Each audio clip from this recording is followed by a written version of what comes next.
নমস্কার বন্ধুরা, তোমরা দেখছো তোমাদের channel all India rankers YouTube channel. তো আজকে আমরা চলে এসেছি পার্ট নাম্বার 2 সংবিধানের।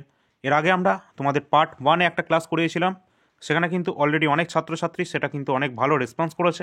তার জন্য আমরা অত্যন্ত গুরুত্বপূর্ণ পার্ট নাম্বার 2 পার্ট 1-এর থেকেও খুব বেশি গুরুত্বপূর্ণ, কারণ এখানে কিন্তু তোমাদের এসএসসি সিজিএল সিএইচএসএল এর এক্সামে এবং এনটিপিসি এবং তোমাদের 2024-এর এএলপি এবং 2024-এর আরপিএফের এসআইতে যে সমস্ত সংবিধান থেকে প্রশ্নগুলো এসেছিল সেখান থেকে কিন্তু গুরুত্বপূর্ণ প্রশ্নগুলো এখানে বাছাই করা আছে। তার মানে কি, এটা কিন্তু সম্পূর্ণ আপডেটেড কন্টেন্ট, ঠিক আছে, যেটা তোমাদের লেটেস্ট যে এক্সাম হয়েছে আরপিএফ এসআই 2024 কিছুদিন আগে, যার অ্যান্সার কিও তোমাদের রিলিজ করে দিয়েছে, এবং তোমাদের যে এএলপি এক্সাম হয়েছে সেটারও কিন্তু কোয়েশ্চেন এখানে কিন্তু রাখা আছে, ঠিক আছে। আর তাছাড়া এসএসসি সিজিএল সিএইচএসএল এর এক্সামে 2024-এর সমস্ত যে ধরনের প্রশ্নগুলো এসেছিলো সংবিধান থেকে, সেগুলো কিন্তু এই আমাদের এই কন্টেন্টে কিন্তু আজকের যে ক্লাসটা আছে সেখানে কিন্তু সব ইনক্লুড করা আছে, ঠিক আছে। তো চলো আজকের ক্লাসটা আমরা শুরু করি। তার আগে অবশ্যই বলবো, যারা কিন্তু আগে আমাদের চ্যানেলের পার্ট 1 ক্লাসটা দেখোনি অবশ্যই সেটা দেখে নেবে, তারপর পার্ট 2তে দেখে নেবে, ঠিক আছে। আর তোমাদের সকলকে বলে রাখি, এটা যে চ্যানেলটা দেখছো এআইআর একাডেমি ইউটিউব চ্যানেল, এখানে কিন্তু তোমরা আগের ক্লাসগুলো দেখে নিতে পারবে, কারণ এখানে কিন্তু টপিক ওয়াইজ ক্লাস কিন্তু তোমরা সকলে পেয়ে যাবে, ঠিক আছে। এখানে সমস্ত প্লেলিস্ট করা আছে, তোমরা কিন্তু সব দেখে নিতে পারবে। এবং এখানে কিন্তু গুরুত্বপূর্ণ যে কোয়েশ্চেনগুলো, এখানে এসএসসি জিডির কিন্তু প্রিভিয়াস ইয়ার জিকে কোয়েশ্চেন পেয়ে যাবে। এছাড়া তোমরা বর্তমানে যে অ্যাপয়েন্টমেন্ট, যেখান থেকে তোমাদের প্রশ্ন 100% আসবেই, এই যে টপিকটা, এটাতে তোমরা অবশ্যই দেখে নেবে। এখান থেকে রেলের এক্সামের জন্য এবং এসএসসির এক্সামের জন্য ভারতরত্ন কমপ্লিট করা আছে। ভারতরত্ন থেকে যদি কিছু জিজ্ঞাসা করা হয়, এর বাইরে আর কিছু থাকবে না।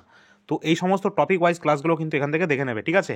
আর অ্যাপয়েন্টমেন্ট রিলেটেড পার্ট 2 ক্লাসটা কিছুদিন আগে আমরা দিয়েছিলাম, তো এটাও কিন্তু তোমরা সকলে দেখে নেবে, ঠিক আছে। তো চলো আমরা আমাদের যে all India rankers YouTube channel সেখানে আসি। কেন সেখানে আসবো? কারণ এই চ্যানেলটা অত্যন্ত গুরুত্বপূর্ণ তোমাদের জন্য। সেখানে তোমরা যদি সাবস্ক্রাইব করে না থাকো, এখনই করে নেবে। তার কারণ আমি বলছি, তার কারণ হচ্ছে এখানে তোমরা যদি এসএসসির যে কোনো এক্সাম দিয়ে থাকো বা রেলের যে কোনো এক্সাম দিয়ে থাকো, সেখানে কিন্তু তোমাদের সকলের জন্য অত্যন্ত গুরুত্বপূর্ণ, কারণ এখানে কিন্তু রেলের সিরিজ আমরা স্টার্ট করেছি, সেটা তোমরা এখানে স্ক্রিনে দেখতে পাচ্ছ। এই যে প্লেলিস্টটা তোমরা দেখছো, 22টা ক্লাস ইতিমধ্যে আমাদের দেওয়া হয়েছে। তো এই ক্লাসটা কিন্তু ফলো করলে তোমরা রেলের 40টা জিকের মধ্যে, এনটিপিসিতে আমি বলছি তো 40টা জিকের মধ্যে তোমরা কিন্তু 30+ কিন্তু স্কোর করতে পারবে। এই এই যে সিরিজটা চলছে, এটা যদি তোমরা কমপ্লিট করতে পারো, ঠিক আছে। তো অবশ্যই এটা কিন্তু ফলো করবে। তো আমরা আজকে তো সংবিধান থেকে গুরুত্বপূর্ণ টপিক আলোচনা করছি, তো সেখানে আমরা চলে আসি। আর তার আগে তোমাদের বলে রাখি, তোমরা যদি এই ধরনের চ্যানেলগুলো যে সাবস্ক্রাইব যদি না করে থাকো, তাহলে কিন্তু এখনই কিন্তু সাবস্ক্রাইবটা করে নেবে, ঠিক আছে। কারণ এই ধরনের কন্টেন্ট তোমরা কোনো পেইড ক্লাসে পাবে না, এমনকি তোমরা কোনো কোচিং সেন্টারেও কিন্তু পাবে না, ঠিক আছে। তোমরা যারা রাজ্যের ডব্লিউপি এবং কেপিএসআই এছাড়া ডব্লিউপিএসআই এর পরীক্ষার্থী রয়েছে, তোমাদের সকলের জন্য বলছি, তোমরা যদি এই সিরিজটি ফলো করো, আমাদের যে এনটিপিসি সিরিজ চলছে বা আমাদের এই যে আমরা সংবিধান থেকে গুরুত্বপূর্ণ প্রশ্নগুলো দিচ্ছি, এই ধরনের সিরিজগুলো যদি ফলো করো, গ্যারেন্টি দিয়ে বলছি তোমরা কিন্তু জিকে সেকশনে ভালো করতে পারবে এবং পাস করে যাবে। কিন্তু আমি এটা মানে তোমাদের আশ্বাস দিতে পারছি, আমাদের চ্যানেলে যে সমস্ত ক্লাসগুলো দেওয়া আছে কমপ্লিট করতে পারলে তোমরা অবশ্যই পাস করতে পারবে। তো তোমাদের কোনো পেইড কন্টেন্ট নেওয়ার কোনো প্রয়োজন নেই। আমি যেটা বলছি, এই ক্লাসগুলো ফলো করো, তোমরা নিজেরাও দেখবে, ক্লাসগুলো করবে এবং প্রিভিয়াস ইয়ার কোশ্চেন দেবে, ঠিক আছে, মক টেস্ট দেবে, তাহলে তোমরা বুঝতে পারবে যে আমাদের কোশ্চেনগুলো হেল্পফুল কিনা, ঠিক আছে। তো আমাদের আজকে প্রথম প্রশ্ন আছে, ভারতের মূল সংবিধানে কতগুলি তফসিল আছে? তফসিল মানে হচ্ছে শিডিউল। তো কতগুলো তফসিল আছে, অপশান আছে, তোমাদের দেখে নেবে। অবশ্যই কিন্তু ভারতের যে মূল সংবিধান বলেছে, সুতরাং আমাদের 8টা কিন্তু রাইট অ্যান্সার হবে। তাহলে আমরা দেখে নেব যে ভারতের যে সংবিধান আছে সেখানে বর্তমানে কতগুলো তফসিল বা শিডিউল আছে, যেখানে আমাদের রাইট অ্যান্সার হয়ে যাবে কতগুলো। টোটাল আমাদের 12 কিন্তু শিডিউল কিন্তু বর্তমানে রয়েছে, ঠিক আছে, সংবিধানে। এবং আর্টিকেলের সাথে যদি কথা বলি, তাহলে প্রথম যে আমাদের যে ভারতের মূল সংবিধান, সেখানে কিন্তু আমাদের প্রথম 395টি কিন্তু আর্টিকেল সংখ্যা ছিল, তাই তো, যেটা বর্তমানে বেড়ে হয়েছে কতগুলো, 448 প্রায় হয়ে গেছে। এবং বর্তমান আমরা যদি পার্টের কথা বলি, কতগুলো পার্টে বিভক্ত আছে। আগে কিন্তু পার্ট ছিল আমাদের 22টি পার্ট, বর্তমানে সেই সংখ্যাটা বেড়ে হয়ে গেছে আমাদের 25। তো এটা অবশ্যই দেখে রাখবে, এখান থেকে প্রশ্ন তোমাদের জিজ্ঞাসা করা হবেই, কারণ 2024-এও জিজ্ঞাসা করা হয়েছে, এখান থেকে এমটিএসও জিজ্ঞাসা করা হয়েছে। তো তোমাদের এখানে কিন্তু অবশ্যই জিজ্ঞাসা করা হবে, ঠিক আছে। পরবর্তী আমাদের প্রশ্ন যেটা আছে, বলেছে ভারতের মূল সংবিধানে কতগুলি অনুচ্ছেদ এবং কতগুলি তফসিল রয়েছে। তো এই প্রশ্নটা আবার জিজ্ঞাসা করা হয়েছে, সেই জন্য আমরা নিয়েছি। তো বর্তমান তোমাদের বললাম যে আমাদের ভারতের মূল সংবিধান জিজ্ঞাসা করেছে, তাহলে 395টি ধারা ছিল এবং 8টি তোমাদের কত ছিল, তফসিল ছিল, তাই তো। তো এখানে কিন্তু আমাদের রাইট অ্যান্সার হবে অপশন নাম্বার 3টা, ঠিক আছে। চলো পরবর্তী আমরা প্রশ্ন দেখি। আজকের ক্লাস থেকে যদি কমপ্লিট করতে পারো, অবশ্যই কিন্তু সংবিধান থেকে যদি কোনো কনসেপ্ট তোমাদের ক্লিয়ার না থেকে থাকে না, সম্পূর্ণটা ক্লিয়ার হয়ে যাবে। তো আগের কিন্তু তোমরা অবশ্যই দেখে নেবে, আর এই পিডিএফটা কিন্তু তোমরা আমাদের টেলিগ্রাম চ্যানেলে পেয়ে যাবে, আর টেলিগ্রামের লিঙ্ক কিন্তু ডেসক্রিপশন বক্সে দেওয়া আছে, ঠিক আছে? জয়েন হয়ে যাবে টেলিগ্রামে। ভারতীয় সংবিধানের কোন অংশকে সংবিধানের আত্মা বলা হয়ে থাকে? গুরুত্বপূর্ণ প্রশ্ন, ভালো করে প্রশ্নটা পড়ো। এটা কিন্তু সংবিধানের আত্মা বলা হয়ে থাকে ভারতের সংবিধানের কোন অংশকে? এটা সেই heart and soul of Indian constitution, যেটা আর্টিকেল 32, যেটা আমাদের বি.আর. আম্বেদকর বলেছিলেন, সেটা কিন্তু নয়, ঠিক আছে? এখানে বলেছে ভারতের সংবিধানের কোন অংশকে, মানে কোন আর্টিকেলকে বলেনি, কোন অংশকে বলেছে যে সংবিধানের আত্মা বলা হয়ে থাকে, যেটা কিন্তু আমাদের প্রিয়াম্বল অফ ইন্ডিয়ান কনস্টিটিউশন, যেটা প্রস্তাবনা আমাদের রাইট অ্যান্সার হবে। প্রস্তাবনাকে কিন্তু ভারতের সংবিধানের আত্মা বলেছেন। এই কথাটা কে বলেছিল? পরীক্ষায় 100% তোমাদের জিজ্ঞাসা করবে, এনটিপিসি হোক বা অন্য আদার্স যে কোনো এক্সামে, ঠিক আছে? তো এটা কিন্তু তোমাদের বলেছিল কে? যেটা আমাদের বলেছিল ঠাকুরদাস ভার্গব, পণ্ডিত ঠাকুরদাস ভার্গব। তিনি কিন্তু বলেছিলেন প্রস্তাবনা এটা হচ্ছে ভারতের সংবিধানের সোল অফ ইন্ডিয়ান কনস্টিটিউশন, ঠিক আছে? তো এটা কিন্তু তিনি বলেছিলেন। এছাড়া বিভিন্ন জন বিভিন্ন মন্তব্য করেছিল এই আমাদের প্রিয়াম্বল অর্থাৎ প্রস্তাবনা সম্পর্কে। তো কে কে আর কি মন্তব্য করেছিল একটু দেখে নিই। যেমন এই আমাদের যে সংবিধানের প্রস্তাবনা, এটাকে এনে পালকিওয়ালা কি বলছে? Identity card of year hour constitution. এটা কে বলছে? এনে পালকিওয়ালা বলছে। পলিটিক্যাল হরস্কোপ কে বলছে? K.M. মুন্সি বলছে যে এই ইন্ডিয়ান কনস্টিটিউশনের যে আমাদের যে প্রিয়াম্বেলটা, প্রস্তাবনাটা, এটা কিন্তু হরস্কোপ, পলিটিক্যাল হরস্কোপ ইন্ডিয়ান কনস্টিটিউশনের। তো এটা বলছে K.M. Munshi. Soul of our constitution এটা বলছে ঠাকুরদাস ভার্গব, যেটা আমাদের কোশ্চেনে আছে। এবং এই যে এই প্রশ্নগুলো তোমরা এখান থেকে দেখে নেবে। আর এই যে প্রস্তাবনা, এটা কতবার এখনো পর্যন্ত অ্যামেন্ডমেন্ট করা হয়েছে তোমরা কি জানো? এটা কিন্তু এখনো পর্যন্ত একবারই অ্যামেন্ডমেন্ট করা হয়েছে, যেটা 1976-এর 42তম অ্যামেন্ডমেন্ট অ্যাক্ট, ঠিক আছে? এটা প্রশ্নটা বহুবার পরীক্ষায় এসেছে, আশা করছি আবারও বিভিন্ন পরীক্ষায় জিজ্ঞাসা করা হবে। চলো পরবর্তী আমরা প্রশ্ন দেখি। পরবর্তী আমাদের প্রশ্ন আছে, কোন সংশোধনীর মাধ্যমে ভারতীয় সংবিধানের প্রস্তাবনা সংশোধন করা হয়েছে? তো একটু আগেই আমরা বলে দিলাম না, তো উত্তরটা কি হবে? 42তম সংবিধান সংশোধনের মাধ্যমে, যেটা 1976 সালে হয়েছিল। এবং এর মাধ্যমে কিন্তু কোন কোন শব্দগুলো যুক্ত করা হয়েছিল এটাও জিজ্ঞাসা করবে। কি কি শব্দ? সোশ্যালিস্ট এবং সিকিউলার, এই শব্দ দুটো কিন্তু যুক্ত করা হয়েছে আমাদের সংবিধানের প্রিয়াম্বেলে, তাই তো? যেটা একবারই মাত্র সংবিধান সংশোধন হয়েছে, এটাও জিজ্ঞাসা করেছে কতবার এখনো পর্যন্ত আমাদের সংবিধানের প্রস্তাবনাটা সংশোধন হয়েছে, যেটা অনলি ওয়ান টাইমস, যেটা 1976-এর 42তম অ্যামেন্ডমেন্ট অ্যাক্ট। এবং এখানে সোশ্যালিস্ট সিকিউলার শব্দ দুটো যুক্ত করা হচ্ছে, যেটা সোবেরিন এবং ডেমোক্রেটিকের মাঝখানে। এছাড়া এখানে আরেকটা গুরুত্বপূর্ণ ইম্পর্টেন্ট শব্দ যুক্ত করা হয়েছে, যেটা হচ্ছে ইউনিটি অফ নেশনকে আমরা চেঞ্জ করে দেওয়া হয়েছে unity and integrity of the nation, অর্থাৎ ইন্টিগ্রিটি শব্দটাও কিন্তু যুক্ত করা হয়েছিল এই 42তম অ্যামেন্ডমেন্ট অ্যাক্ট 1976-এ, ঠিক আছে? প্রশ্ন কিন্তু 100% এখান থেকে করবে, অবশ্যই তোমরা এর জন্য তৈরি থাকবে। আর এই যে আমাদের 1976-এর 42তম অ্যামেন্ডমেন্টটা করা হচ্ছে, এটাকে কিন্তু তোমাদের মিনি কনস্টিটিউশন বলেও কিন্তু আমরা বলে থাকি, তাই তো? আর তোমরা এখান থেকে দেখে রাখবে, এই যে ভারতের সংবিধান, এটা গ্রহণ কবে করছে, কার্যকর কবে হচ্ছে, এগুলো তোমরা সকলে জানো। যেটা কিন্তু 1949-এর 26 নভেম্বর এটা কিন্তু গ্রহণ করা হচ্ছে, যেটা আমরা সংবিধান দিবস হিসেবে পালন করে থাকি 26 নভেম্বরটা। এবং 1950-এর 26 জানুয়ারি যেটা আমরা প্রজাতন্ত্র দিবস পালন করে থাকি, তাই তো? সেই দিন আমাদের ভারতের যে সংবিধানটা কার্যকর করা হয়েছিল। পরবর্তী আমরা প্রশ্ন ফিরে যাই, আর তার আগে বলবো এই পার্ট 1টা ভালো করে দেখে নেবে, তাহলে কিন্তু তোমাদের এই যেগুলো আমরা বলছি এক্সট্রা পয়েন্ট, তার অর্ধেক কিন্তু এই পার্ট 1-এ বলা আছে, বাকি অর্ধেকটা এখানে কভার করে দেওয়া হবে, ঠিক আছে? পার্ট 1 পার্ট 2 অবশ্যই দেখবে।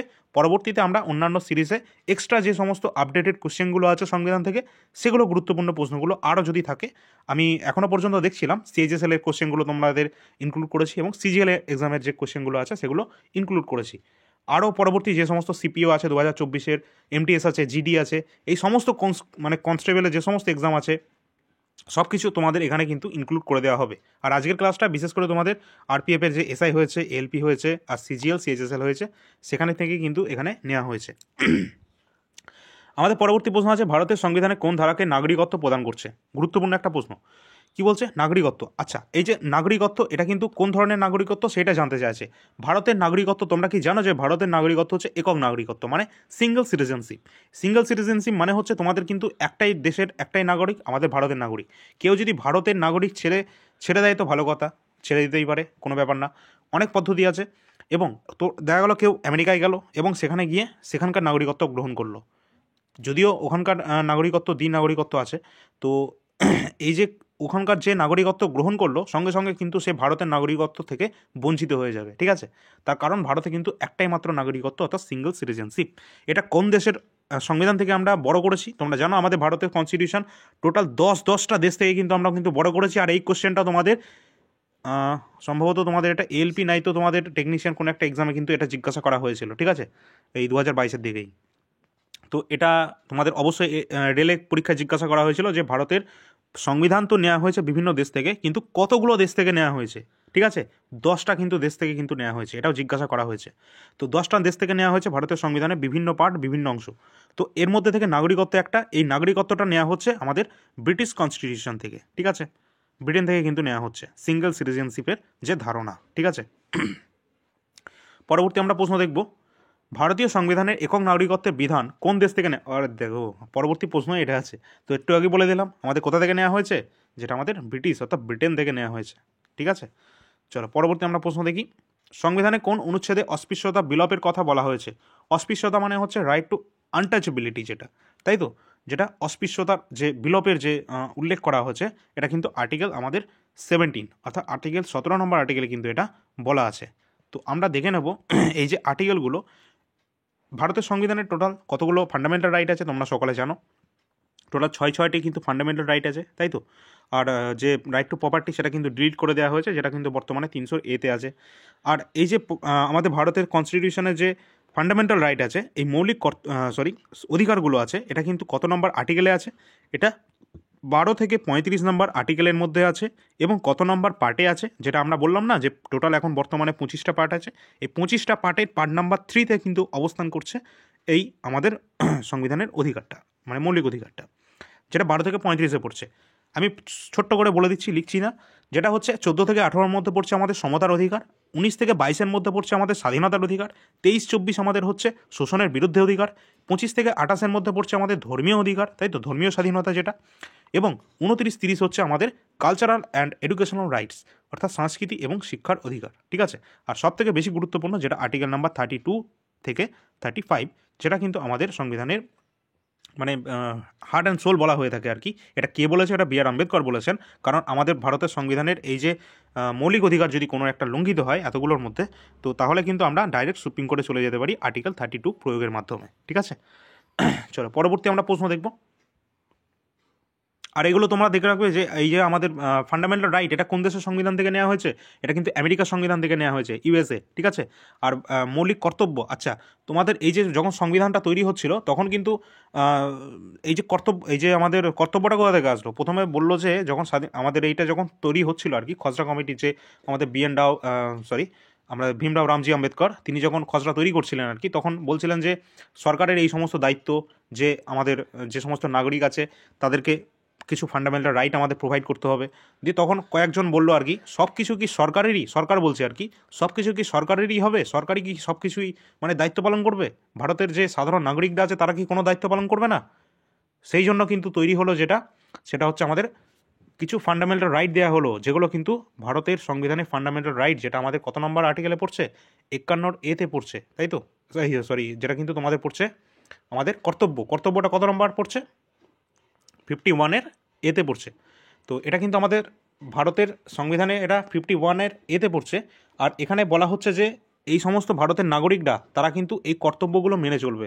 এখানে কিন্তু এটাই হলো আমাদের ভারতের কর্তব্য, যেটা ফান্ডামেন্টাল ডিউটি। আর এটা কোন দেশের সংবিধান থেকে নেওয়া হচ্ছে, এটা আমাদের নেওয়া হচ্ছে যেটা আমাদের রাশিয়ার সংবিধান থেকে কিন্তু এটা নেওয়া হয়েছে, ঠিক আছে। এটা গুরুত্বপূর্ণ। আচ্ছা, এগুলো তোমরা অবশ্যই দেখে রাখবে। আর এটা কত নম্বর পার্টে আছে, এটা কিন্তু পার্ট 4-এর A-তে আছে, ঠিক আছে। এগুলো একটু দেখে রাখবে। পরবর্তী আমাদের প্রশ্ন যেটা আছে, রাষ্ট্রীয় নীতির নির্দেশমূলক নীতি, আচ্ছা যেটা আমরা এখনই বলছিলাম আর কি, ওটা আমরা দেখলাম যে 12 থেকে 35 আমাদের ফান্ডামেন্টাল রাইট আছে, যেটা মৌলিক অধিকার আছে। এবং এই যে 36 থেকে 51 নম্বর আর্টিকেলের মধ্যে পড়ছে, এটাই কি আছে, এটাই আছে আমাদের ডিপিএসপি। ডিপিএসপি মানে কি, রাষ্ট্রীয় পরিচালনা নির্দেশমূলক নীতি, অর্থাৎ direct principal of state policy. রাষ্ট্রকে এমন কিছু নির্দেশমূলক নীতি ফলো করতে হবে যাতে সেই রাষ্ট্রটা আরও সুন্দর, আরও সুশাসিত হয়ে ওঠে আর কি, ঠিক আছে। শান্তি বজায় থাকে, নিরাপত্তা সব কিছু যেন একদম ঠিকঠাক থাকে। তো এই যে অনুচ্ছেদটা এখানে বলছে, একটা অনুচ্ছেদ বলছে এখানকার আন্তর্জাতিক শান্তি এবং নিরাপত্তা, অর্থাৎ ইন্টারন্যাশনাল পিস অ্যান্ড সিকিউরিটি। এটা কত নম্বর আর্টিকেলের সাথে সম্পর্কিত? এটা হচ্ছে আমাদের কত নম্বর আর্টিকেল? এটা কিন্তু আমাদের আর্টিকেল নাম্বার 51-এর সাথে সম্পর্কিত। কারণ 51-এ বলা হচ্ছে ইন্টারন্যাশনাল সিকিউরিটি অ্যান্ড পিস, এটা কিন্তু আমাদের আর্টিকেল 51 সেটা বলছে, যেটা আমাদের ডিপিএসপির আন্ডারে কিন্তু পড়ছে। এই ডিপিএসপিটা কোন দেশের সংবিধান থেকে নেওয়া হয়েছে? পরীক্ষায় পরীক্ষায় কিন্তু প্রশ্ন এসেছে, ঠিক আছে? আশা করছি আবারও বারবার আসবে। যেটা কিন্তু আমাদের নেওয়া হয়েছে আয়ারল্যান্ডের সংবিধান থেকে, ডিপিএসপি, ঠিক আছে? আয়ারল্যান্ডের সংবিধান থেকে এটা নেওয়া হয়েছে। চলো পরবর্তী আমরা প্রশ্নে আসি। কিভাবে ভারতের রাষ্ট্রপতিকে তার মেয়াদ শেষ হওয়ার আগে পদ থেকে অপসারণ করা যেতে পারে? তো কিভাবে অপসারণ করা যেতে পারে ভারতের রাষ্ট্রপতিকে? তোমরা কি জানো সেটা? অবশ্যই আর্টিকেল 61 প্রয়োগ করে, যেটা আমরা কি পাচ্ছি? ইমপিচমেন্ট। রাষ্ট্রপতিকে ইমপিচমেন্ট করা যেতে পারে, তার আগে কিছু প্রক্রিয়া আছে, সেই প্রক্রিয়াগুলো কিন্তু আর্টিকেল 61-এ সব কিছু দেওয়া আছে। আর আর্টিকেল 61, এই যে আমরা রাষ্ট্রপতিকে পদচ্যুত করছি, এটা আমরা কোন দেশের সংবিধান থেকে পাচ্ছি? এটা কিন্তু আমরা USA, United state of America সংবিধান থেকে কিন্তু এটা আমরা নিচ্ছি, ঠিক আছে? এবার আমরা দেখব, আর এটা কিন্তু বারবার কিন্তু পরীক্ষা এসেছে, ঠিক আছে? আর এটা কিন্তু আরপিএফ এসআইতে কিন্তু অলরেডি চলে এসছে, 2024-এর কথা বলছি আমি, কিন্তু এগুলো সবই কিন্তু আপডেটেড কোশ্চেন, ঠিক আছে? মাথায় রাখবে এই ধরনের প্রশ্নগুলো বারবার পরীক্ষায় আসবে। 2024-এ এসছে, সুতরাং 2025-এর এনটিপিসিতে আসবে, এবং যে টেকনিশিয়ানে এখনো এক্সাম হয়নি সেটাই আসবে, আরপিএফ কনস্টেবল এক্সামও আসবে। ভালো করে এগুলো দেখে রাখবে। পরবর্তী আমি যেটা বলছি, এই যে প্রেসিডেন্টকে ইমপিচমেন্ট করা হচ্ছে, এর কিছু প্রসিজিওর আছে। কীরকম প্রসিজিওর? তোমরা জানো যে ভারতের প্রেসিডেন্টকে সরাতে গেলে এটাকে, এই যে চার্জটা, মানে প্রথম যে পদক্ষেপ নেওয়া হবে সেটা কোথায় নেওয়া হবে? হয়তো রাজ্যসভায়, নয়তো লোকসভায়। এই পদক্ষেপ প্রথমে উঠবে, মানে প্রথম পদক্ষেপ আর কি গ্রহণ করা হবে লোকসভাতে অথবা রাজ্যসভাতে, যে প্রেসিডেন্টকে তার পদ থেকে সরাতে হবে। তার জন্য কি করতে হবে?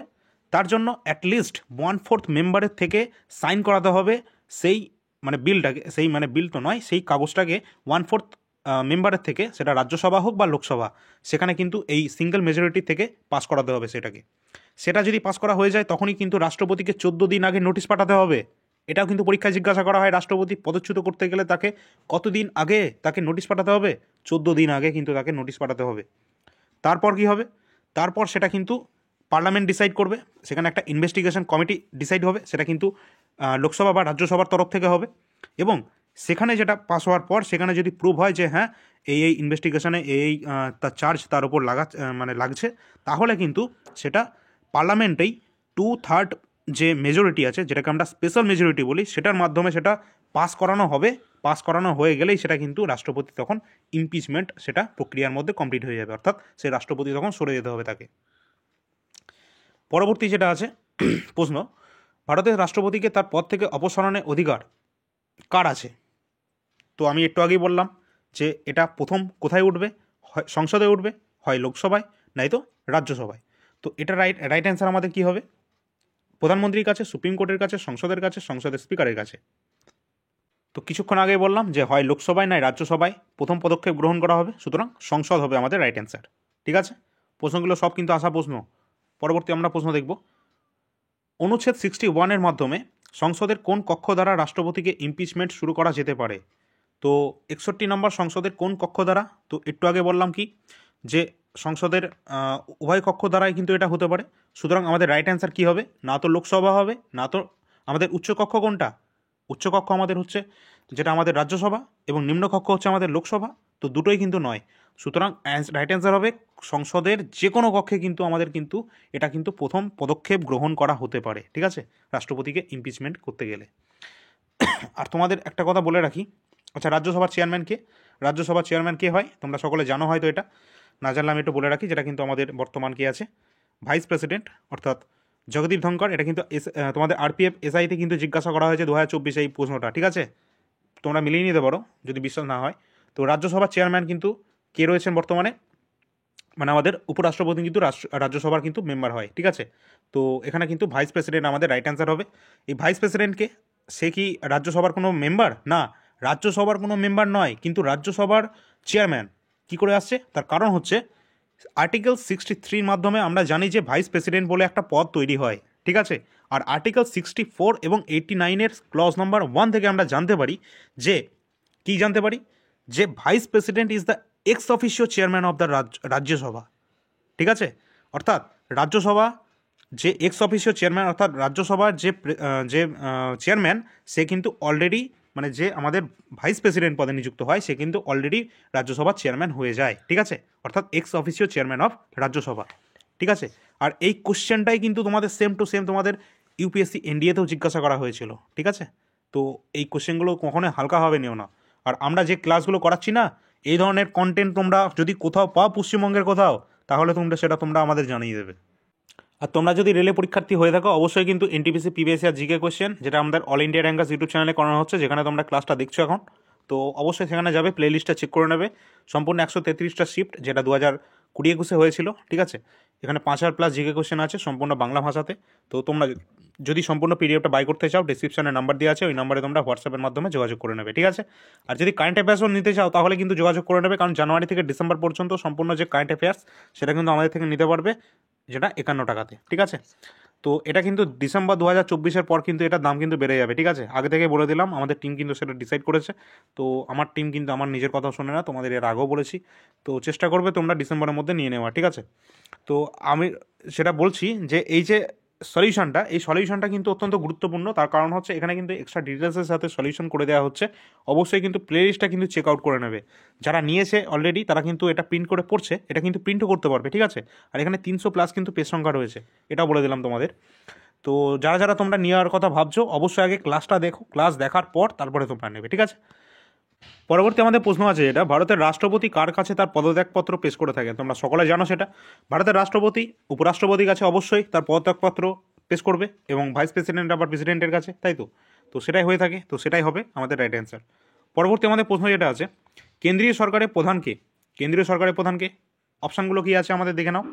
অবশ্যই কিন্তু কেন্দ্রীয় সরকারের প্রধানকে আমাদের প্রধানমন্ত্রী, পিএম। তো প্রধানমন্ত্রী কেন্দ্রীয় সরকারের অবশ্যই প্রধান, কেন্দ্রীয় সরকার বলতে কেন্দ্রীয় যে মন্ত্রী পরিষদ আছে তারও কিন্তু প্রধান, ঠিক আছে। আর আমাদের ভারতের যদি আমরা বলি, সেক্ষেত্রে কিন্তু আমাদের যে প্রেসিডেন্ট কিন্তু তিনি কিন্তু হেড হয়ে যাবে। এবং যদিও তোমরা সকলে জানো যে প্রেসিডেন্ট নাম সর্বস্ব প্রধান, অর্থাৎ নামমাত্র প্রধান আমাদের প্রেসিডেন্ট, কিন্তু সমস্ত কাজ কিন্তু প্রধানমন্ত্রীর দ্বারাই পরিচালিত হয়, ঠিক আছে। পরবর্তী আমাদের প্রশ্ন আছে, ভারতের প্রধানমন্ত্রী হওয়ার জন্য সর্বনিম্ন বয়স কত হওয়া উচিত? অবশ্যই তোমরা সকলে এগুলো জানো, যে আমি তাও বলে দিই। প্রধানমন্ত্রী হওয়ার জন্য তোমাদের 25 বছর যেটা এজ লাগে, তাই তো। এবং তোমাদের যদি আমাদের কোনো রাজ্যে যদি সিএম হতে চাও, সেক্ষেত্রে আমাদের 25 বছর লাগে। আবার যদি তোমরা চাও যদি আমাদের লোকসভার কোনো মেম্বার হতে, তাও কিন্তু তোমাদের 25 বছর বয়স লাগবে মিনিমাম। আবার তোমরা যদি চাও যে আমি রাজ্যসভার কোনো মেম্বার হতে চাই, তাহলে তোমাদের 30 বছর বয়স লাগবে। তোমরা যদি চাও আমি প্রেসিডেন্ট হব ভারতের, তাহলে তোমাদের 35 লাগবে। যদি চাও কোনো রাজ্যের গভর্নর হবো, প্রেসিডেন্ট অনেক বড়সড় হয়ে যাচ্ছে, তাহলে তোমাদের কিন্তু 35 নম্বর তোমাদের মোটামুটি বয়স লাগবে মিনিমাম, ঠিক আছে। তো এগুলো কিন্তু তোমরা একটু দেখে নেবে, ঠিক আছে। ছোট্ট করে একটু বলে দিলাম, পরবর্তী প্রশ্নে চলে যাই। সংবিধানে কোন অনুচ্ছেদে মন্ত্রিসভা শব্দটি ব্যবহার করা হয়েছে? তো গুরুত্বপূর্ণ একটা কোশ্চেন। তো এটা কিন্তু অনেকের কিন্তু নাও জানা থাকতে পারে। 352 নম্বরের আর্টিকেলের ক্লজ নাম্বার 3-তে এটা কিন্তু আমরা পাবো, ঠিক আছে। মন্ত্রিসভা সম্পর্কে একটা পদ। পরবর্তী আমাদের প্রশ্ন আছে, এটা ভারতের সর্বোচ্চ আইনি কর্মকর্তা কে? তোমরা সকলে জানো এটা, যে ভারতের সর্বোচ্চ অর্থাৎ যে আমাদের কারেন্ট যে অ্যাটর্নি জেনারেল, বর্তমান অ্যাটর্নি জেনারেল যিনি রয়েছেন তার নাম কি? এটা অ্যান্সার কিন্তু আমাদের অ্যাটর্নি জেনারেল হয়ে যাবে, কারণ অ্যাটর্নি জেনারেল যে হচ্ছে highest law officer our country, ঠিক আছে। কারণ কি? কারণ ইনি হচ্ছেন হায়েস্ট ল অফিসার। এর যে যোগ্যতাটা কি, এটা কিন্তু সুপ্রিম কোর্টের একজন যে প্রধান বিচারপতি হওয়ার যে যোগ্যতা আছে না, সেটাই কিন্তু ইনারও হওয়া উচিত, ঠিক আছে। তো ভারতের অ্যাটর্নি জেনারেল বর্তমান কি আছে, এটা আর ভেঙ্কটরমণী কিন্তু বর্তমান কিন্তু অ্যাটর্নি জেনারেল অফ ইন্ডিয়া পদে কিন্তু রয়েছেন, ঠিক আছে। পরীক্ষায় প্রশ্ন আসতে পারে। আর ইনারই এটা কিন্তু আমাদের একটা কনস্টিটিউশনাল একটা বডি কিন্তু, ঠিক আছে। আর সলিসিটর জেনারেল ইনি হচ্ছে আমাদের এই অ্যাটর্নি জেনারেলই মানে একে মানে সাহায্য করে থাকে আর কি, ইনাকে সাহায্য করে থাকে সলিসিটর জেনারেল। বর্তমানে কি আছে? তুষার মেহতা, ঠিক আছে। তুষার মেহতা কিন্তু বর্তমান সলিসিটর জেনারেল অফ ইন্ডিয়া পদে কিন্তু রয়েছেন, ঠিক আছে। পরবর্তী আমরা প্রশ্ন দেখব কি, সংবিধানে কোন অনুচ্ছেদে অর্থ বিল সংজ্ঞায়িত করা হয়েছে? অর্থ বিল অর্থাৎ মানি বিল কত নম্বর আর্টিকেল থেকে আমরা পাই? আর্টিকেল 110, 110 নম্বর আর্টিকেল থেকে পাই মানি বিল সম্পর্কে, তাই তো। তো তোমাদের একটা প্রশ্ন কিন্তু অনেকদিন আগে জিজ্ঞাসা করা হয়েছিল, যেটা সিজিএল 2023-এ সম্ভবত। তো এই কোশ্চেনটা তোমাদের আবারও হয়তো জিজ্ঞাসা করা হবে, গ্যারেন্টি জিজ্ঞাসা করা হবে। বলছে যে প্রশ্নটা এরকম ছিল, মানে কোনো বিল অর্থ বিল কিনা সেটা কে নির্ধারণ করবে, ঠিক আছে। কোনো বিল অর্থ বিল কিনা সেটা কে নির্ধারণ করবে? এটা কিন্তু করবে the speaker of the Lok Sabha decide করবে কোনো বিল অর্থ বিল কিনা, ভালো করে শুনে নেবে। আর এটা যখন স্পিকার ঠিক করবে, এটা কিন্তু can not be challenged in any court of law, either any parliamentary যে হাউস আছে, লোকসভা আর রাজ্যসভা, ঠিক আছে, যে কোনো, সেটা রাজ্যসভা বা লোকসভাতেও তোমরা যদি এর বিরুদ্ধে যেতে চাও সেটা কিন্তু করতে পারবে না, বা কোনো কোর্টেরও যেতে পারবে না, কারণ এক্ষেত্রে স্পিকার যা ডিসাইড করবে সেটাই ফাইনাল, ঠিক আছে। কোন ক্ষেত্রে কোনো বিল মানি বিল কিনা এটা ডিসাইড করবে লোকসভা স্পিকার। বর্তমান কে আছে? ওম বিড়লা আছে। চলো পরবর্তী প্রশ্নে আসি। আর 112তে কি আছে? 112তে যেটা আছে তোমাদের অ্যানুয়াল ফাইন্যান্সিয়াল স্টেটমেন্ট, যেটাকে আমরা সংক্ষেপে বাজেট বলে থাকি, তাই তো। তো অ্যানুয়াল ফাইন্যান্সিয়াল স্টেটমেন্ট এটা কিন্তু 112 নম্বর আর্টিকেল থেকে আমরা জানতে পারি, 110 থেকে মানি বিল। পরবর্তী আমাদের যে কোয়েশ্চেনটা আছে, লোকসভার সদস্য সংখ্যা সর্বাধিক কত হতে পারে? তো লোকসভার সর্বোচ্চ সদস্য সংখ্যা কত হতে পারে? অবশ্যই কিন্তু এর আগে আমরা প্রাথমিক পর্বে যদি আমরা দেখি সেক্ষেত্রে কিন্তু 552টা ছিল, তাই তো। আর এখানে কিন্তু এই দুজন যেটা ছিল কিন্তু সেটা বর্তমানে কিন্তু 500, মানে বর্তমান ঠিক না, তারপরে এটা এই যে দুজন আছে অ্যাংলো ইন্ডিয়ান, এদেরকে কিন্তু সরিয়ে দেওয়া হলো, ঠিক আছে। এটাকে আমাদের রাষ্ট্রপতি মানে ইয়ে করতো আর কি, তিনি কিন্তু এটাকে মনোনীত করতো, অর্থাৎ নমিনেট করতো। তো বর্তমানে কতগুলো সদস্য সংখ্যা হবে? এখানে কিন্তু 500, তোমাদের 543 কিন্তু রাইট, তোমাদের হাইস্ট হবে বর্তমানে, ঠিক আছে। 543 বর্তমান। তো 543 কিন্তু বর্তমান কিন্তু লোকসভা সংখ্যা, সদস্য সংখ্যা। আর লোকসভা কিন্তু তোমাদের এটা কিন্তু পার্মানেন্ট না, ঠিক আছে। তোমরা সকলে হয়তো জানতে পারো যে লোকসভা কত বছরের জন্য, এটা কিন্তু 5 বছরের জন্য তার সদস্যগুলো। আর রাজ্যসভা যদি বলি, রাজ্যসভা কিন্তু 6 বছরের জন্য, কিন্তু না, রাজ্যসভা 6 বছরের জন্য নয়, রাজ্যসভার সদস্যগুলো হচ্ছে 6 বছরের জন্য নির্বাচিত হবে, কারণ রাজ্যসভা কখনো ভঙ্গ হবে না, এটা চলতেই থাকবে, কারণ প্রতি বছর 1/3 মেম্বার রিটায়ার হয়, আর তার পরিবর্তে আবার নতুন কেউ না কেউ আসে, তাই তো। তো এইভাবে কিন্তু রাজ্যসভা চলতে থাকে, অর্থাৎ রাজ্যসভা এটা একদম চলতে থাকবে, কোনোদিন ভঙ্গ হবে না। পরবর্তী আছে রাজ্যসভার সদস্য ন্যূনতম হওয়ার বয়স কত? একটু আগেই বলেছিলাম আমরা, কত বছর? 30 বছর হয়ে গেলেই কিন্তু আমরা রাজ্যসভার সদস্য হতে পারি, তাই তো। প্রেসিডেন্ট হতে গেলে 35, আবার রাজ্যপাল হতে গেলেও 35, প্রধানমন্ত্রী হতে গেলেও 25, আবার আমরা যদি তোমাদের সিএম হতে চাই সেক্ষেত্রেও 25, আবার লোকসভা সদস্য হতে গেলে 25, কিন্তু রাজ্যসভার সদস্য হতে গেলে 30, ঠিক আছে। চলো পরবর্তী প্রশ্ন দেখি। বলেছে লোকসভা স্পিকার কোন সংসদের সদস্য নন? কি? লোকসভার স্পিকার কোন সংসদের সদস্য নন? ও আচ্ছা, লোকসভা স্পিকার অবশ্যই আমরা লোকসভারই পাই, তাই না। সংসদের স্পিকার কোন সংসদের সদস্য নন? আচ্ছা, এক মিনিট, প্রশ্নটা বলেছে সংসদের স্পিকার কোন সংসদের সদস্য নন, যেটা আমাদের রাজ্যসভার রাইট অ্যান্সার হবে। কেন হবে? কারণ হচ্ছে রাজ্যসভার যে চেয়ারম্যান সে হচ্ছে ভাইস প্রেসিডেন্ট, আর vice president ex officio chairman of Rajya Sabha. অর্থাৎ একটু আগেই আমরা বলেছিলাম যে ভাইস প্রেসিডেন্ট কিন্তু রাজ্যসভার সদস্য নয়, তা সত্ত্বেও কিন্তু রাজ্যসভার চেয়ারম্যান, তাই তো। এই কথাটা একটু আগে বলেছিলাম, তো সেটাই কিন্তু আমাদের রাইট অ্যান্সার হবে। কোশ্চেনটা অনেক ঘুরিয়ে প্রশ্নটা করেছে, তো যারা জানে অবশ্যই তারা রাইট অ্যান্সার করতে পারবে, ঠিক আছে। চলো পরবর্তী প্রশ্নে আসি। লোকসভা নির্বাচনে নির্বাচিত হওয়ার জন্য একজন ব্যক্তির সর্বনিম্ন বয়স কত? একটু আগেই বললাম লোকসভা দিতে গেলে অবশ্যই তোমাকে 25 বছর হতে হবে। আরে 25 বছর হয়ে যাও তো লোকসভায় দাঁড়িয়ে পড়বে, 30 বছর হও রাজ্যসভায় দাঁড়িয়ে পড়বে, মানে মেম্বার হয়ে যাবে। পরবর্তী আমরা প্রশ্ন দেখব, লোকসভার বর্তমান সদস্য সংখ্যা কত? লোকসভার বর্তমান সদস্য সংখ্যা আমাদের 543টি, যেটা একটু আগে আমরা বললাম, তাই তো। চলো পরবর্তী আমাদের প্রশ্ন যেটা আছে আর কি, আচ্ছা আমাদের অনেক কটা প্রশ্ন আছে এখনও। সংসদীয় ব্যবস্থায় জিরো আওয়ার এটা কোন দেশের অবদান? তো জিরো আওয়ার এটা কোন দেশের অবদান, এটা কোন দেশ থেকে নেওয়া হচ্ছে জিরো আওয়ার? তো এটা কিন্তু আমাদের ভারতেরই, এটা আমাদের নিজেদেরই। তো জিরো আওয়ার কোন দেশের অবদান, এটা কিন্তু আমাদের ভারতেই থাকে, তাই তো। এই জিরো আওয়ারটা কি? এখানে হচ্ছে সংবিধানের যে আমাদের যে কোয়েশ্চেন আওয়ার আর জিরো আওয়ার এইগুলো জিনিসগুলো আমরা জানতে পারি, তাই তো। কোয়েশ্চেন আওয়ারটা কি? কোয়েশ্চেন আওয়ার হচ্ছে মেম্বার্স অফ পার্লামেন্টকে জিজ্ঞাসা করা হবে, তার মিনিস্টারগুলোকে জিজ্ঞাসা করা হবে, এমনকি প্রাইভেট মেম্বারকে কি জিজ্ঞাসা করা হবে? গুরুত্বপূর্ণ কোয়েশ্চেনগুলো করা হবে, তার অ্যান্সার দিতে হবে সেই সমস্ত মিনিস্টারকে, ঠিক আছে। আর জিরো আওয়ারটা কি? জিরো আওয়ারটা হচ্ছে দুপুর 12টা থেকে 1টার মধ্যে এটা চালু থাকে জিরো আওয়ারটা। আর এখানে এই 1 ঘন্টার মধ্যে সংসদের গুরুত্বপূর্ণ যে সমস্ত বিষয়গুলো সেখানে এই 1 ঘন্টার মধ্যে কিন্তু সেগুলো উপস্থাপন করা হয়ে থাকে, ঠিক আছে। এগুলো প্রেজেন্টেড করা হয়ে থাকে আর কি এই 12টা থেকে 1টার মধ্যে, ঠিক আছে। তো এগুলো গুরুত্বপূর্ণ, এটাকে আমরা জিরো আওয়ার বলে থাকছি। পরবর্তী আমাদের যে প্রশ্ন আছে, সংসদের কার্য বিবরণীর প্রথম পর্বকে কি বলা হয়ে থাকে? সংসদের কার্য বিবরণীর প্রথম যে অংশটা সেটাকে কী বলা হয়ে থাকে? অবশ্যই প্রশ্নোত্তর পর্ব বলা হয়ে থাকে, তাই তো? প্রথম পর্বটাই তো আমাদের প্রশ্নোত্তর পর্ব। তার পরবর্তীতে 12 থেকে 1টা সেটা আমাদের 0 আওয়ারে চলে আসছে। পরবর্তী আমরা প্রশ্ন দেখি, সুপ্রিম কোর্টের বিচারক কার দ্বারা নিযুক্ত হন? অবশ্যই আমাদের প্রেসিডেন্ট দ্বারা, তাই তো? রাষ্ট্রপতির দ্বারা নির্বাচিত হয় চিফ জাস্টিস অফ ইন্ডিয়া, তাই তো? তো এখান থেকে অবশ্যই মাথায় রাখবে বর্তমান আমাদের চিফ জাস্টিস অফ ইন্ডিয়া পদে কে রয়েছেন? গুরুত্বপূর্ণ কোশ্চেন, কারণ বর্তমান কিন্তু আগে ছিল কে? ডিওয়াই চন্দ্রচূড় ছিল, কিন্তু বর্তমানে কে আছে? সঞ্জীব খান্না, যিনি কিন্তু সম্প্রতি কিন্তু নিযুক্ত হয়েছেন, তাই তো? ইনি কত বছরের জন্য? ইনি কিন্তু 2025-এর 13ই মে পর্যন্ত ইনি কিন্তু কাজ করবেন সুপ্রিম কোর্টের চিফ জাস্টিস রূপে, ঠিক আছে? আর আমরা যখন এই সিএইচএসএলই তোমাদের কোশ্চেন দেখছিলাম 2024-এর, তো সেখানে কিন্তু একটা কোশ্চেন পেলাম এরকম, পরীক্ষা এসেছিল 2024-এরই কিন্তু পরীক্ষা এসেছিল, ঠিক আছে?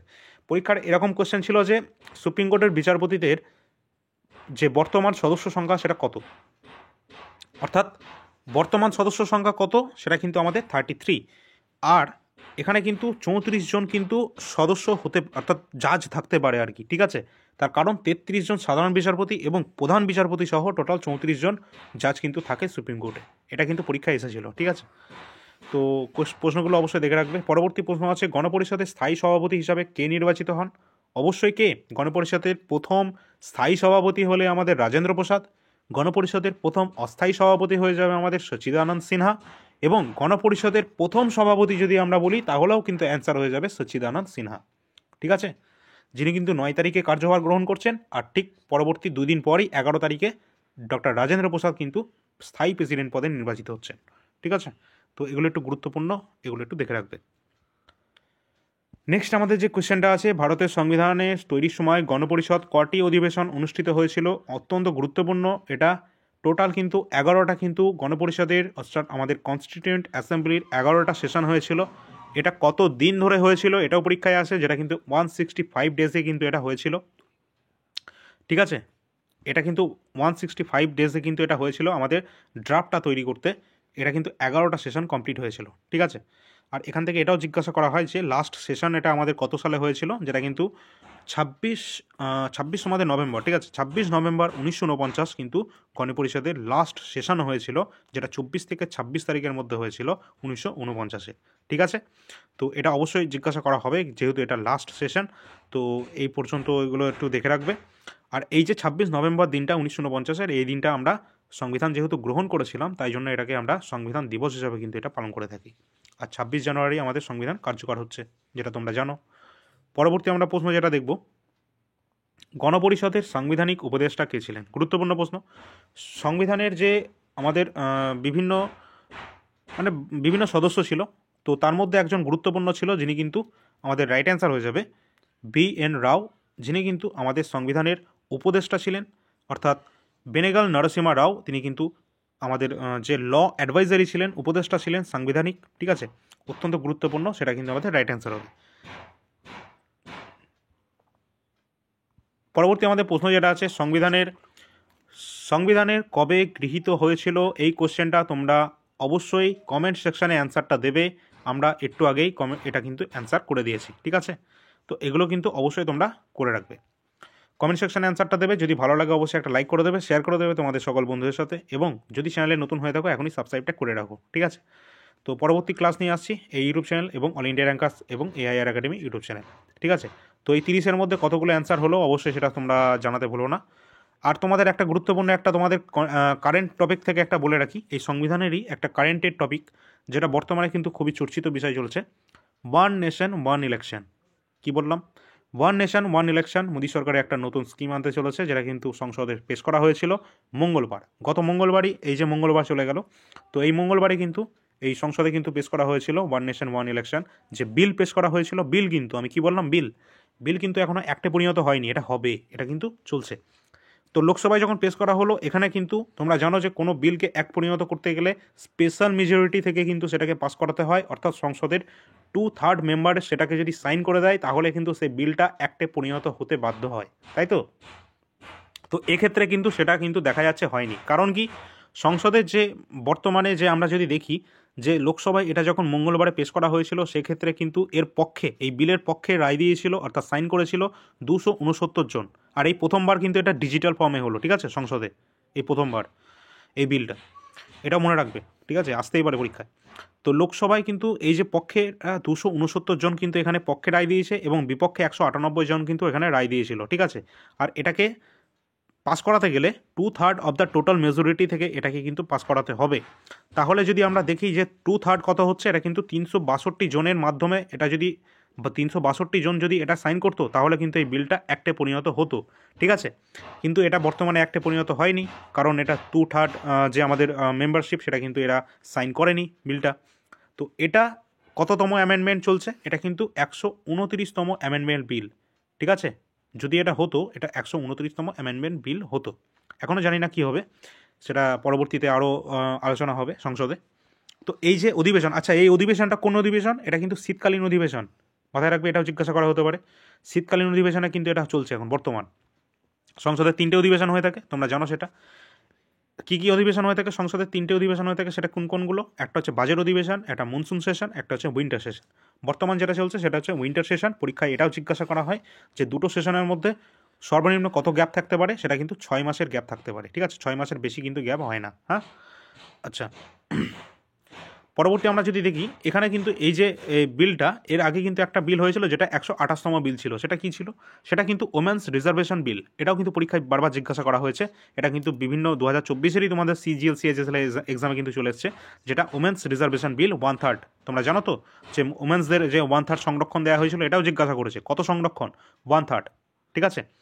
এই যে এটা হচ্ছে 128তম অ্যামেন্ডমেন্ট অ্যাক্টের মাধ্যমে, ঠিক আছে। এটা কত সালে হয়েছে? এটা 2023-এর সেপ্টেম্বর মাসে হয়েছে, ঠিক আছে। এটাও জিজ্ঞাসা করা হয়েছে। তো আমি যেগুলো বলছি প্রতিটা আমার শব্দ কিন্তু গুরুত্বপূর্ণ, ঠিক আছে। তোমরা সেটা আশা করছি নোট ডাউন করার চেষ্টা করবে। তো এই যে আজকের যে বিলটা, এটা যদি পাস হয়ে যেত, সেটা কিন্তু আমাদের যে নরেন্দ্র মোদী আমাদের যে PM আছেন, তো তার কিন্তু যে টার্গেট ছিল 2029 সালের মধ্যে এই বিলটা কার্যকর করে দেওয়া, ঠিক আছে। এই ওয়ান নেশন ওয়ান ইলেকশন, এটা যদি কার্যকর হয়ে যেত তাহলে কিন্তু 2034 সালে সম্পূর্ণ রাজ্য জুড়ে লোকসভা এবং বিধানসভা ভোট একসাথে হতো, ঠিক আছে। আর সেক্ষেত্রে আমরা যদি আমাদের পশ্চিমবঙ্গের কথা বলি, আমাদের পশ্চিমবঙ্গে কিন্তু 2026 সালে বিধানসভা ভোট হবে, তাই তো। নেক্সট আবার কবে হবে? 2031 সালে হবে, যেহেতু 5 বছর পর পর। 2031-এ যদি হয়, তাহলে 2031 থেকে 34 কত বছর হচ্ছে? 3 বছরের গ্যাপ। এই 3 বছর তাহলে কিন্তু আমাদের এই বিধানসভার মেয়াদকাল তাহলে 3 বছর হতো, ঠিক আছে।